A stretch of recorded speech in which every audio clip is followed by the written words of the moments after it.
One of our moms in a newsletter quotes Hitler. Woo! I stand with that mom.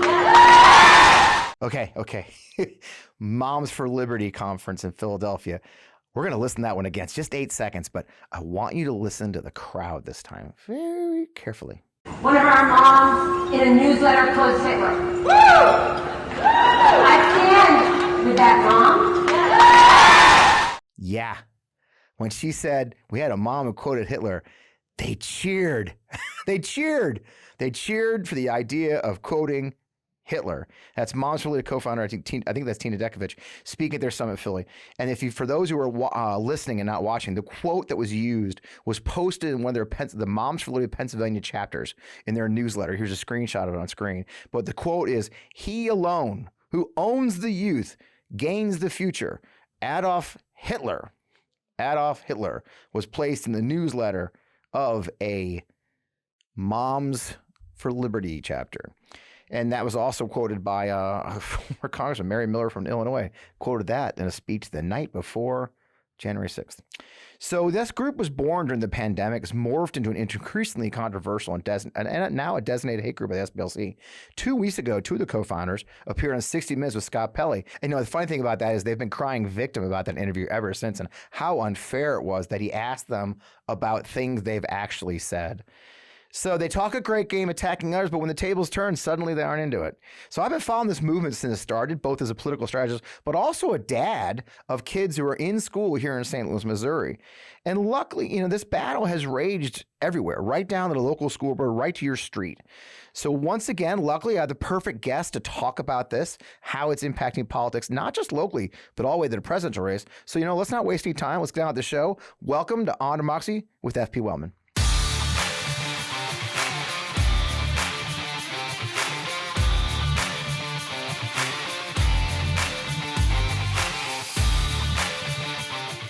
Oh, man, welcome back on Democracy with F.P. Wellman. So glad to have you with us. Another great week, another great show. I told you I have a great guest. Laura Pappano is an award-winning journalist, author, has written about K-12 and higher education for over 30 years. Her latest book is right here on screen, titled School Moms, Parent Activism, Partisan Politics, and the Battle for Public Education. Laura, welcome to the show. Welcome. Thank you. So glad to be here. Glad to have you here on the Midas Touchdown with the Midas Mighty. Let's get right at it. So, I mentioned, as I was coming in, you saw I did the talk of, the supporting the lady who posted a Hitler quote. And then, of course, a brief chunk of the interview that the Moms for Liberty co-founders did with 60 Minutes a couple of weeks ago. And specifically the part, I really want to highlight that part where they talk about, Scott Pelley's kind of pushing them about, saying people are groomers. I mean, tweeting at librarians, calling them groomers. And as a person, I'm a Lincoln Project guy, right? So I caught all that, and I know what they mean, but they were very evasive. And now they're on a campaign of victimhood since that interview. Those are incredibly dangerous accusations that they're regularly being thrown around. Where's the truth about these guys? I mean, they knew what they're doing, don't they? Well, absolutely. I mean, I went to the first Moms for Liberty and the second Moms for Liberty Summit. The first one was July 2022 in Tampa, Florida. And so I get down there and I register under my name. I'm not trying to hide anything, but I do dress to fit in. So what does that mean? What? What does that mean? What is dress to fit in? Is I wore a red blazer. I ordered 2 Moms for Liberty t-shirts. I wore some blue pants, and key thing, I went and bought myself an American flag pin and put it in the house. So that's suburban mom undercover. There you go. And so what I noticed is, like, as soon as I checked into the Marriott there, the woman at the desk is whispering. She said, "I'm with you guys. I'm upgrading everyone." So then suddenly I find myself on a high floor with a water view that I didn't even ask for. Nice. But I think the most curious thing about the whole first summit was that it just so happened that kitty corner from the hotel was the Tampa Convention Center, which was holding MetroCon, which is billed as the largest anime gathering in Florida. So here I am, with my blazer, with the whole Moms for Liberty crowd, and on the streets, in the lobby, are people with horns and glitter and wings and colonial garb. It was like, it was surreal. It was really surreal. And I mean, it was a great setup. It was a great kind of visual metaphor for what I found when I went into the ballroom. Yeah. And I have to tell you, as a journalist, and as you know, you pointed out, I covered education for over 30 years. I've been in a lot of different settings. And when I go into these settings, I'm not like, it's not my personal views that I'm interested in. I'm interested in what's the logic? Yeah. Does this make sense? What, you know, what's the messaging? What's the point here? And I have to tell you that within the first 30 minutes, my jaw, I was aghast. It dropped. I heard from the stage that sending your children to public school for 30 to 35 hours a week was like sending them to a Maoist reform prison camp. Okay. I heard that social emotional learning, which I had written about as a columnist for the Boston Globe in my education column, was a form of Marxist indoctrination and brainwashing. So I have to tell you that for 4 days, I went to all of these sessions, and I was just stunned at how absurd it was. So when you hear that language of the groomers and they can't really explain it, well, welcome to what I saw at the Moms for Liberty. Nobody is asking questions about, does this make sense? And that was one of my surprises, because I was sitting in that ballroom when one of the board members for Moms for Liberty is comparing the Don't Say Gay law to an AK-47, needing a laser, some accoutrements. And I'm thinking to myself, Uvalde was a handful of weeks ago. Why is nobody finding a problem with using an automatic weapon as a metaphor?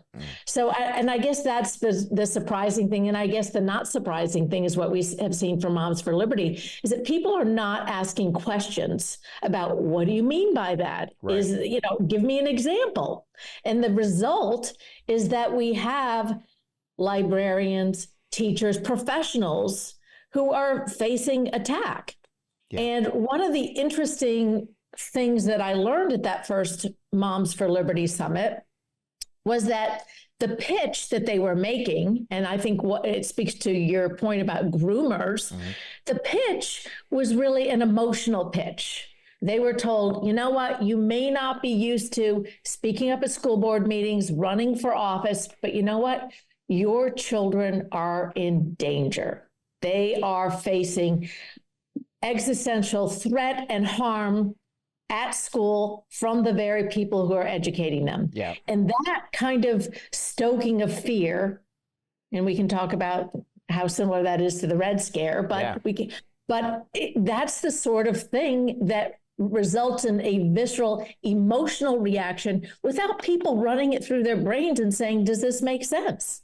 Yeah, and I was struck by that in the book. You talk about Red Scare language, and I've seen that too. And that was, by the way, the similarities are striking, right? What the whole thing of the Red Scare was, there was a communist in one place. Everybody's a communist, and it's the same thing. They take one book. In that interview, 60 Minutes, she kept quoting a single book out of millions of books and millions of libraries, but they want to say, but this book is an example, and they extrapolate that to a larger fear tactic, a larger fear that they're out to get us. They're grooming our children, when most kids have no idea those books are even there. And I laugh too. You'll appreciate this too.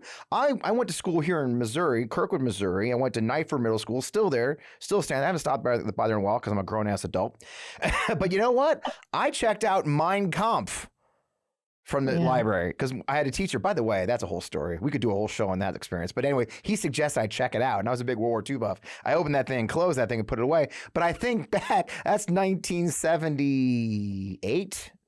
You know, and how that apparently it's probably still there. Nobody freaks out, but we don't freak out about that. But here we are now in 2024, and these horrible accusations are being thrown about decent people just trying to do a job for, by the way, a pittance of money to do that Yeah. job for our kids, and they're stirring up this anger, and the mask really came off when you were there in person, didn't they? They really don't try to hide. I mean, the clip I open with is, oh, we had a lady quote Hitler, and someone cheered from the crowd, which I don't think she expected.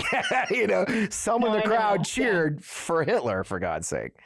No, and that was at the second summit in Philly. What was interesting between the first summit and the second summit was that the first summit was really a pitch to moms. You need to, and it was mostly moms. There were a few dads, but mostly moms. Moms, you need to stand up and activate yourself and go out and kind of share this dogma, if you will. Right. And by the second summit last July in Philly, everyone had bought in.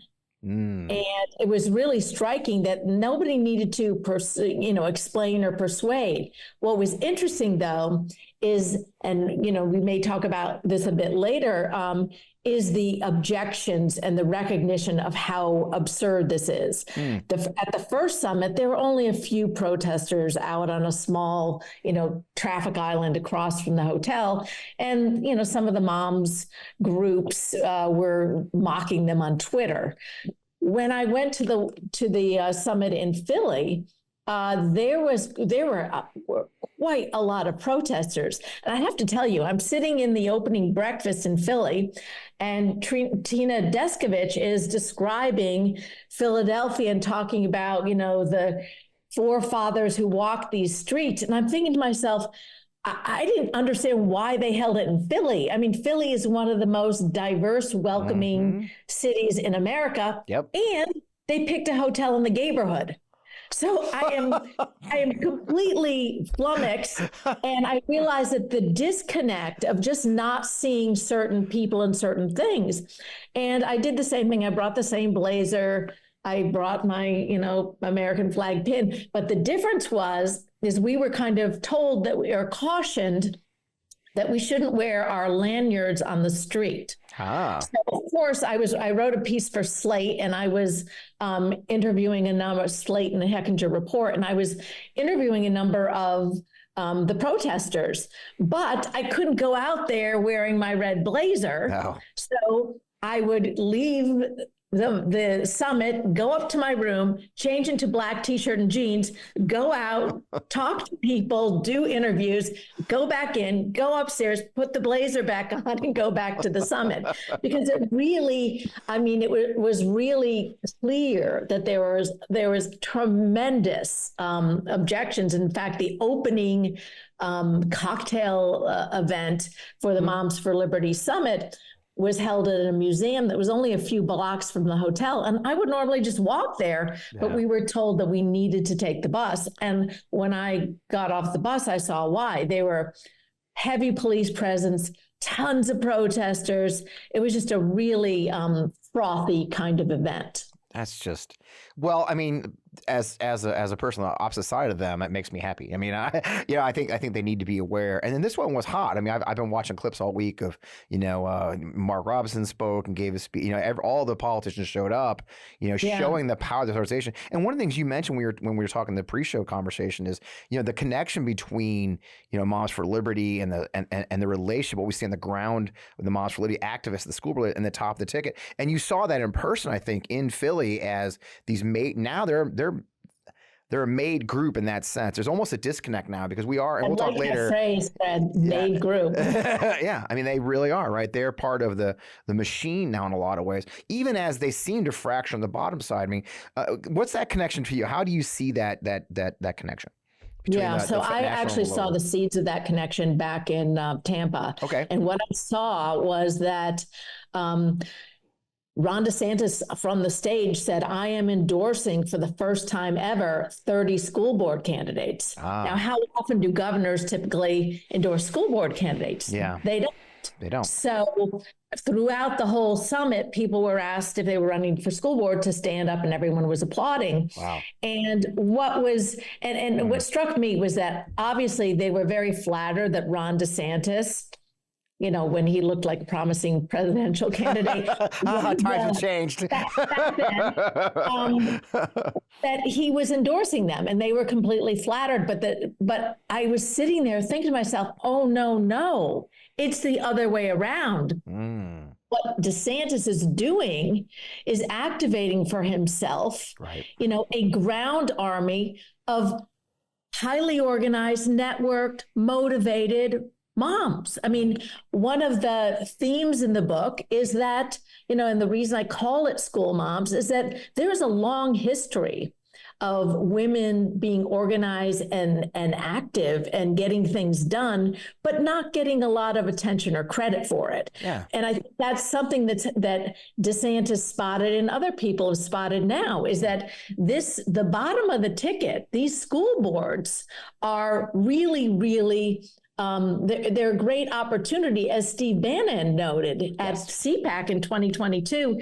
He was the one who said, after, and we can talk about the what happened in North Florida, which really was the model for this, North Dallas rather, and he said, school boards are the key that picks the lock. This is how we take over, district by district, town by town. And what he was talking about was, on the one hand, turnout for school board races is pretty darn low. Some in Texas that I was looking at and followed had turnout of 8 and 10%. Jeez.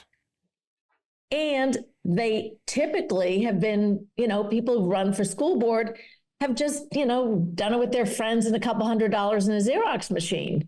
Well, suddenly you pour some serious cash into this, and you can sway things pretty seriously. Yep. And that's what happened in North Dallas. You had in those suburbs, you have Patriot Mobile, which your listeners may or may not know is a Christian cell phone company. Yep. And in January 2022, they decided to start a super PAC, the Patriot Mobile Action PAC. And they spent over $400,000 on 11 school board races in 4 districts. Jesus. And they poured the money in. And you will appreciate this, is that there's a lot of money got spent at a place called Activism Strategies in Kansas City, Jeff Missouri. Rowe, my buddy Jeff Rowe. He loves me.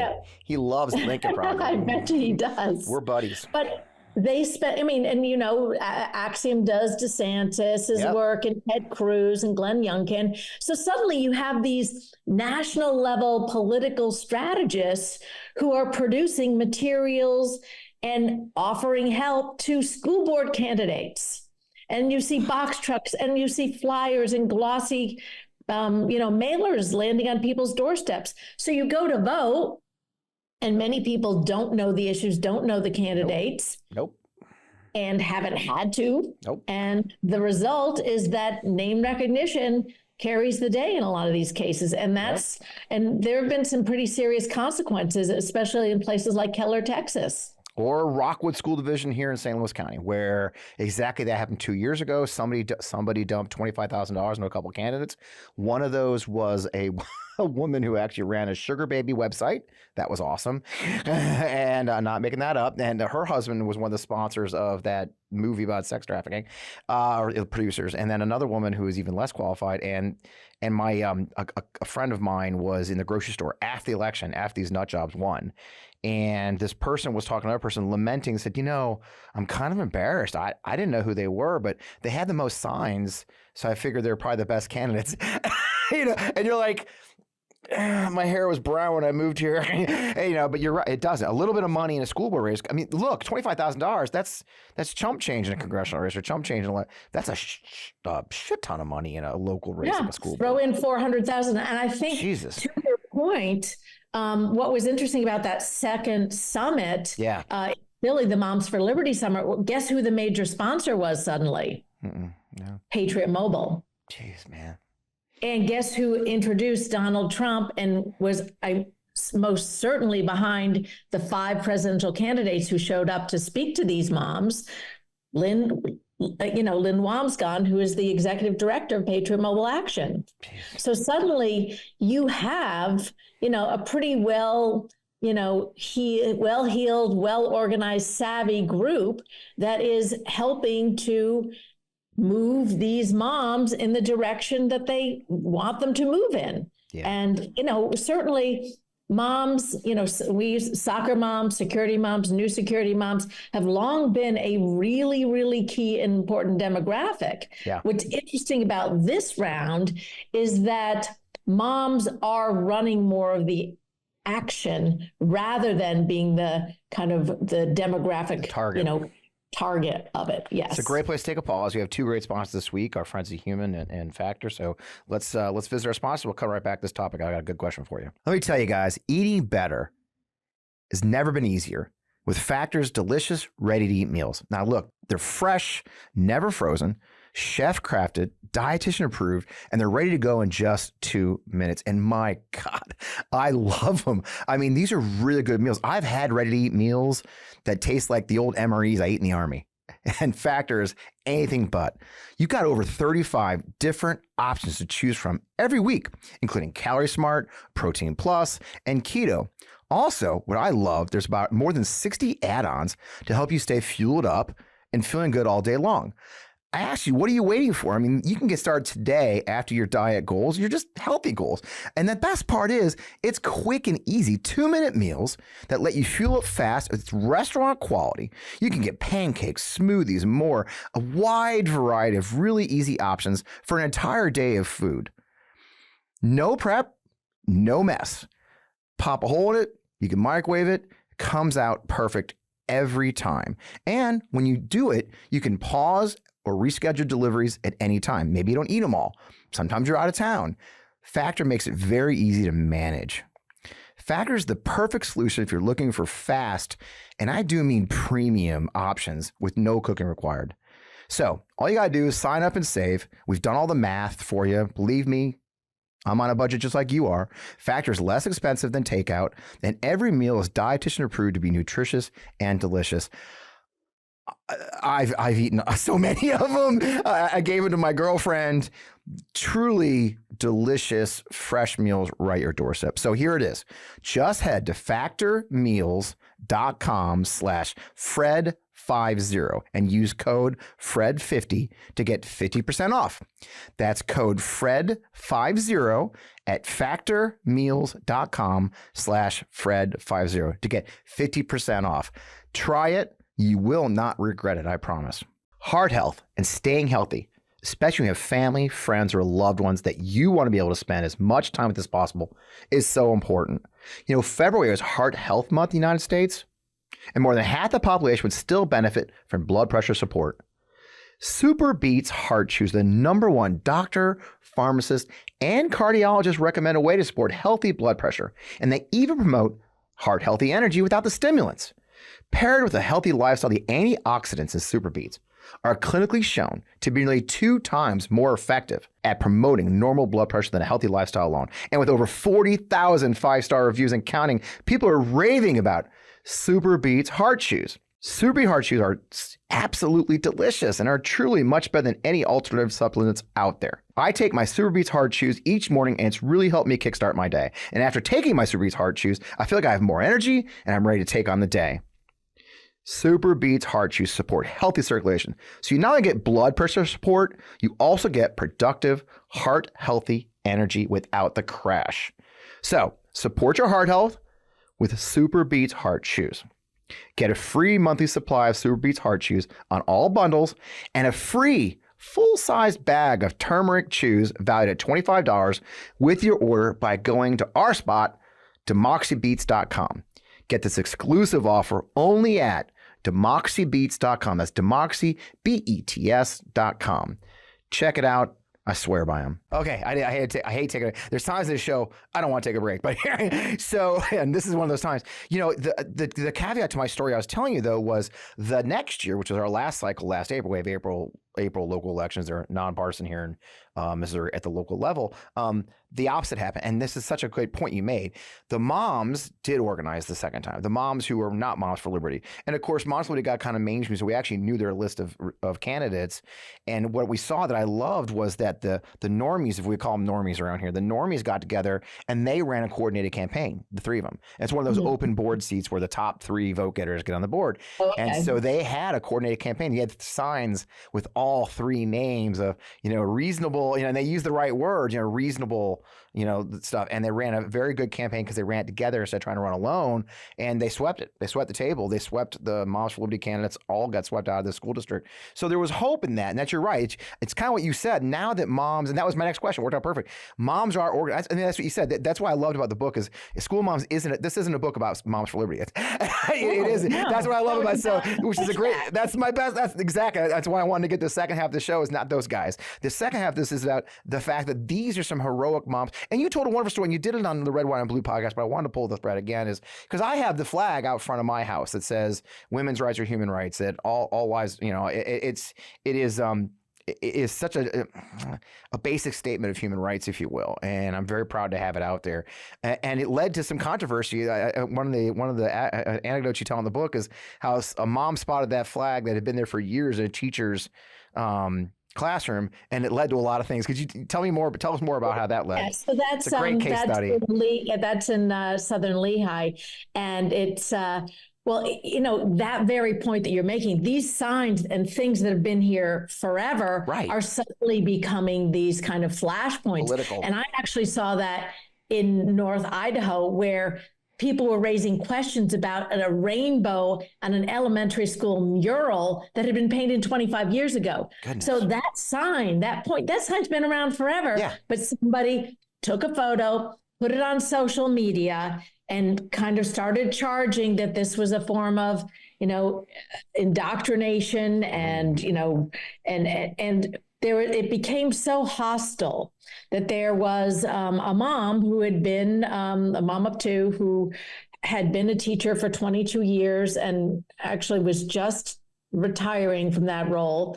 And she said, this is ridiculous. She goes, my kids and all the kids are watching these school board meetings because they want to hear what the adults are saying. And it's not pretty. It's not very kind. Right. So she made a sign with a friend of hers who is a graphic designer that just said, you belong, you matter, we are all Southern Lehigh. And it was just meant as a kind of pretty innocuous, reminder to students who are watching what the adults are doing that they are appreciated and loved and welcome and that they belong. Yep. So she made the sign, put it out in front of her house and a couple other locations.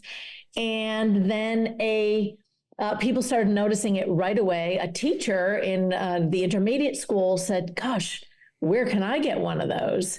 And she was selling them for $10, which is, what it costs to make them. So, and there were two of them. And so Kristen Brock got two signs, gave them to the teacher who I interviewed. And the teacher brought it into her classroom. And it just so happens that day there was a parent who was walking around the hallways, spotted this and was very, very upset and claimed it was a political statement. And the teacher who had it was describing to me how she has a box in her room, which I think is just a lovely thing. And she says, it says, I wish Mrs. Cooperman knew.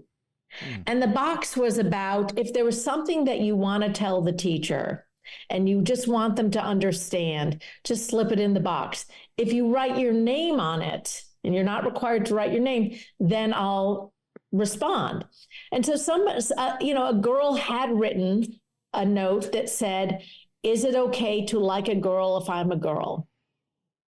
And so this teacher checked with the counselor and got some, and they ended up having a conversation, walking around the hallways, and it made the student feel welcome, supported, and it gave the student confidence to then go talk with her parents, which she did, and it all worked out fine. But the signs that started it all became a really hot, divisive political issue in town. Jeez. And you had school board meetings at which they were, threatening to draft rules about what could be hung on walls in classrooms. So it was just a really, really divisive thing about a sign that was just about belonging. And interestingly, they ended up not not kind of outlawing the signs, but it created such division that people were not like kids who's played together on the same lacrosse team. The parents couldn't talk to each other anymore. I mean, this is the kind of tragedy of what we're seeing around the country, is that schools are not supposed to be partisan places. Public schools are for everyone. They are. I never knew what my friends' politics were. No. I never, as a PTO mom, I never knew. I didn't care. It did not matter. Oh. It was about the community. And I think that we're seeing some of that suffering. On the flip side, the moms that you mentioned who are gathering, pushing back, organizing like the ones in your community, yep. That's a really positive sign. That's a very positive, people are connecting around the importance of showing up. Yeah. Democracy is not a spectator sport. And we're seeing, and you make a great case in the introduction of the book about the importance of public schools and how they are more than just a curriculum, and this focus on what teachers can and cannot teach. And you make a really compelling case, I thought, of, no, it's much more than that. It is a community. And as funny as I read that, I was thinking, somebody literally asked me in an interview just recently, I did for another a journalist, what were your parents' politics? And I still don't know. They've passed, but I don't know my friends' politics. They asked, well, were your friends Republican in high school? Like, no, we didn't talk about that. I mean, it wasn't a thing in 1983 what your politics were. And so, and I'm seeing the assault in our schools, not just through what you're talking about. We were dealing with the school privatization and the school voucher. They're the same. They kind of get involved in the same thing of undermine these public schools. They defund them, then they say they're failing. What is the case for public schools in your opinion? So the case for public schools, John Dewey was the one who said it's the experience of school that matters. He said, we are training our next generation of citizens, and we're not doing it in civics classes. We're doing it by virtue of people different from you attending school all together. Yep. So the case for public schools is that we need public education for our democracy. The fact is that about 90% of children in America attend public schools. We can go crazy with charters or vouchers, but that's 7.5% of all children's attendance. So what's interesting, and I think part of the friction today, is that in 1986, 70% of those children were white. In 2020, only 46% of those children were white. So we have a very different demographic, but if we think for 1 minute that some children don't need to be educated, don't need to feel like they can belong and become contributing members of society, on a purely economic, logical argument here, everybody needs to get educated and become part of our society, and public schools are a wonderful vehicle for doing that. Do I think that public schools are perfect? Of course not. I have spent 30 years poking holes and finding problems with things that public schools do. I think much like nurses, we elevated pay for nurses and we got a much better quality of people doing nursing. And now it's such a fantastic profession and with great people and in great demand. I think we need to do that for teaching. Yeah. We need to put the money and effort and attention into education. Right now, the pitch, if you see all the voucher legislation that is passing in state legislatures, yep, that is all about privatizing, taking money out of the public schools and putting it into private schools, often kind of Christian schools that are the kind of modern day version of the post, Brown versus Board of Education segregation academies. Yep. But it's not going to do us any good in the long run as a society. Yeah. We do need to educate everyone. And this institution of public education is set up to do it. Yeah. Do we need to do some things to make it even better? Absolutely. Yeah. But that's not the conversation that we're even having right now. No, and that's the brilliance of that's the gaslighting and the hand waving. They've defunded and underfunded schools. When the schools don't meet performance, say, well, look, your kids are getting bad educations. That's what we should put your kids. It's a cycle that's been going on since I was a kid, right? Since you were a kid, they've been trying to do this. I am one of those kids. You talk about the segregation categories. I live in St. Louis, Missouri. My elementary school, Kirkwood School District, where I grew up, still is under a desegregation order. Wow. 50 years later, right? Wow. My neighborhood elementary school, Osage Elementary, was closed when I was going into 5th grade, and we white kids were bused to another school because there was only one black child in the time I was living there. And so I've lived this life. I grew up with it, and it's troubling to see that fight. Now, there's been an increasing backlash to these efforts, right? We're seeing people are fighting back against about the organizations, as you mentioned, the school moms are mobilizing with increasing success. They're even, as you mentioned a couple times in other speech I've seen you talk, Christian women are using their skills to organize against these anti-CRT and edge because the kids are being left out.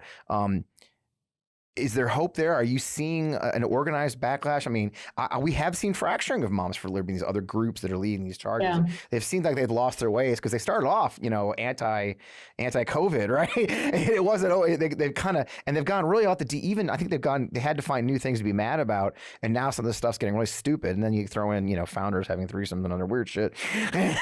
So is there hope? Do you think at the local level, or where do we go from here? I guess is the next question. So I think there's absolutely hope. I love hope. I love hope.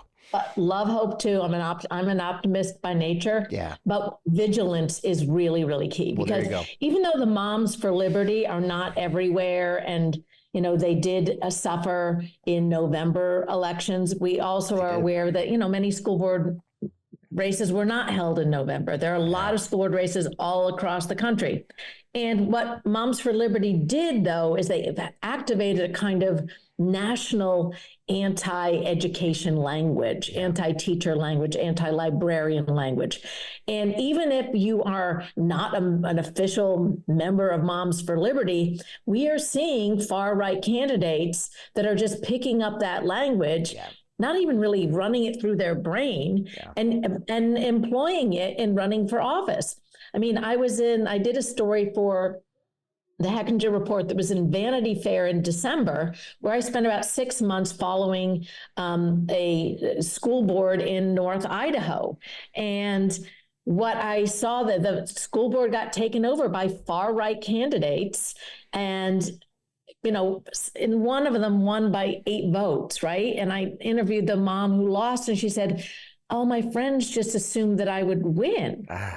So, it's like you have to show up. Yeah. But what happened is moms in the community organized. They recalled two of the far-right candidates. I was at a meeting at the end of August with 150 people in this rural community who were like, "No, we need public schools." And then I was there on election day when they had 3 more candidates running. They only won 2 of those, but they have a majority on the board. But what I saw was the transplantation of national language on a local district. And I think this is what we have to be aware of. And what I saw was that candidates who were running against kind of reasonable pro-public school candidates, and please understand that in this particular district, most of the people who were fighting for public education were conservative, religious, Republican moms. Sure. So this is the kind of reasonableness. But what I saw was that candidates would run on issues like transgenderism. Now, transgenderism is a made-up idea, and it's a kind of derogatory, negative idea around transgender students. Right. But they were running on that as a platform. And I stood at one of the polling places on a dirt road listening to one of the far-right campaign workers telling voters that her candidate would keep boys out of girls' bathrooms, when that was not the issue in the district. Yeah. The issue in the district was that the levy failed, so they lost 1/3 of their budget. a principal was talking about mice running over children's feet because the school hadn't been cleaned. They had rescinded they'd ordered the English language arts curriculum because it was their current one was out of print. They were entering their second year. They'd gotten the curriculum, but because it contained social emotional learning, they sent it back. And as a result, children had no new English language arts curriculum. I interviewed a fourth grade teacher who had 10 workbooks for her entire class, and she was done with the materials that she had left by October. So you were creating these real traumas for kids learning to read because we are grafting national language, national anti-education language onto local school board races. Yeah. So to your point, pay attention, beware, show up. Just because it's not Moms for Liberty doesn't mean that somebody else isn't adopting that language, that platform. And I think especially in 2024, we have to all be paying attention because this, school board does matter because school board is going to happen alongside all of these other races. We need to get in the habit of showing up and voting. Every time, for every race, at all levels. Every time, and running reasonable candidates, supporting reasonable candidates, and volunteer. And that's the lovely thing about a school board race. It's easy to get involved. They're small districts. It's easy to go out. I mean, and what you said was so key. It is name recognition. My God, I tell people the lovely thing. One of my favorite things about these small local races is no shit standing on the side of the road with a sign, waving it like crazy, and get cars to honk their horn at you works. I tell the story all the time of a judge in my hometown when I lived in Georgia, and they're not really allowed to campaign. So what he did was every day at rush hour, both ways, he'd park on the side of the road, he'd have a set signs up, and he'd sit there, and it had enough room where people could pull off the road and say hi. And that's all he did. He just waved signs, and people would pull off, say, "What are your issues? What are you?" And he won by a landslide. There's so much you can do within your local school district and your local city council that is, I hope all those watching, and we have thousands of Mightier especially, and not a day goes by in the comments on one of my videos where somebody says, "Well, what can I do?" I always tell them, find your local race, find the candidate you like, help, and it doesn't have to be writing checks, just little blood, sweat, and tears, and make some calls. Knock just on show doors. Up. I mean, yeah. Especially, what that Patriot Mobile race that race is. Now we have Project 1776 has a PAC. All of these far right groups are now funding local school board races. So are we going to be able to counter all of the, can people counter all of the money that's being poured in? Not necessarily, but you know what? You can show up, you can knock on doors, you can talk with your friends at the sidelines of soccer games. You can make sure that the people who are elected actually want to support public schools and public education. Yeah, my partner, Heather, during that last school board race, candidate who had been previously in the school board was wanting to get back on it, stopped at our house, and I knew the guy. I could tell when he walked up where he stood, and I believe he was on the Moms for Liberty list. And God bless her, she went out there, so I'm talking to him. And they stood the drive for 20 minutes, and she says, "Fred, it was great. For most of the time, it was pretty reasonable. He had a reasonable." And at the end, she goes, "Well, I don't know where you disagree." He goes, "Well, I worry about this transgender." I worry this transgender, and luckily being dating and having dated for 4 years a guy who's in politics, he goes, "Really? How many transgender students are there in our state?" And he looked and goes, and she asked him, "How many transgender students are there in our state and in our district that have wanted to play sports or otherwise?" "Well, I don't know." "You don't know. I'll tell you, it was 7, in the whole state. And it was great. And she made him squirm, and God bless him. Again, that was the cycle where he lost.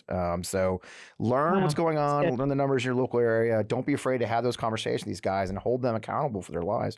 Well, Laura, I've taken a lot of your time. I appreciate you. The most important thing is you can see the book here on screen if you're watching, but even for people listening, Laura, where do they find you and where do they find the book? Because you got to buy this book. Yes, get it wherever you can. And I will tell you that the book, Amazon, bookshops, your local bookstore, it's not long. And that's on purpose. Yeah.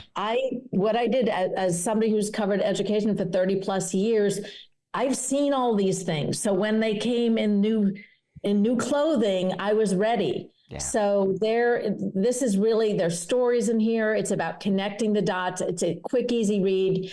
And I also have a website, laurapappano.com. I'm putting all the interviews and everything on there as well, and where I'm visiting and going. And I really appreciate talking with you and being on the show. I love it. Glad to have you. Maya's going to love you. Appreciate all your time. Keep up the fight and the good work. I don't know how you do it. I couldn't imagine sitting through 3 or 4 days of Moms for Liberty conference. So thanks for your service. Thank you. Well, we'll talk to you soon. All right. Take care. Man, that was a fun interview. I really enjoyed that. And Laura's remarkable. I was tipped off, by the way. My friend Rachel Vindman, former guest of the show, Rachel Vindman, tipped me off to Laura. It really is a wonderful book, and there's some great anecdotes. There's a lot of stories in there that I really enjoyed. As I mentioned, you heard a couple of them today. Definitely worth, and such an important issue, and it's why I want to take time on the show. We talk about, it's called On Democracy, and this is such a key part of our democracy. The school board level democracy, the schools is part of our democracy. You heard her case of public schools being so important to our community as part of this democracy, constitutional republic. I don't care what you say. It is what it is. And that's such, it starts right in your neighborhood. It starts where your kids are going to school. The idea that kids can't get along or hang out because of the politics of the parents is an abomination for our nation. And so I'm hopeful and excited, and we can do this. You can do it. You can be part of the fight right in your own neighborhood. Our local elections in Missouri are coming up in April, as a matter of fact. So you live here in Missouri, one of my neighbors, get on out there and help. Find out who's involved in these local elections. They're supposedly nonpartisan, but you and I both know better than that. So look, great conversation. Definitely check out her books. That's School Moms, Laura Pappano. Really loved it.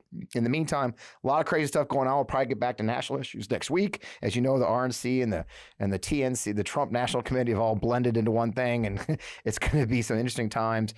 By the time we get together next week, our friend Mr. Trump will have given up some of his property, I think, to Letitia James, and I think that's hilarious. So the fight goes on. In the meantime, if you haven't caught it yet, I'm really excited about this series we're doing. You got to kind of dig for him in Midas Touch, but Midas Touch Network, we're doing a series called In the Hot Seat. You can look at the playlist for FP Wellman. There's a playlist in the Midas Touch of my videos. You can find all of our videos under the Fred Wellman playlist. But that's where I've been interviewing candidates for higher office, Congress and higher, for the last couple of weeks, and we got more coming. Probably by the time you see this, Lucas Kunstz will be out there, but I talked to Gloria Johnson in Tennessee. I've talked to Colin Allred in Texas, Kaylee Peterson, who's running in Northern Idaho, where the same place where Laura mentioned. So I hope you'll go check out those videos. They're doing great. They're really easy, 15, 20 minutes at most. I got to shorten them back down again. But they are really important, a great way to find out who's running in these key races, find out what the issues are in those races, and see where you can help. So I hope you'll check out In the Hot Seat with FP Wellman. So many great things. Man, there's a lot going on. Forgotten Democrats is ramping up. I'm so thrilled. We had a town hall this week with Martin Coos, who's reporting in Ukraine right now, as my other friend Tim Mack is. We had town hall talk about that. You can now just donate one-time donation. You no longer have to do it because it's the election year. I've gotten rid of the idea you have to do a monthly donation. I would love to have you pop on over to ForgottenDemocrats.org. You can sign up if you want to join our email list. It's text Fred to 33777. That's Forgotten Democrats.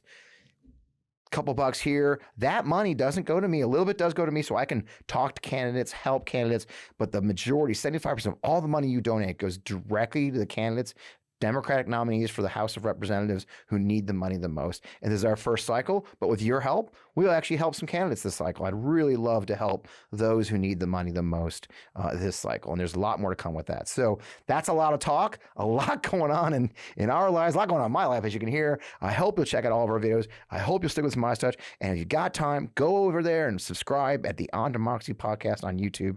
Follow us everywhere, FP Wellman, wherever you can find me. In the meantime, you can tell, man. I tell you every week, we are in the fight. It's election year. Get in the fight, hang in there, and I'll see you next week right here on Democracy.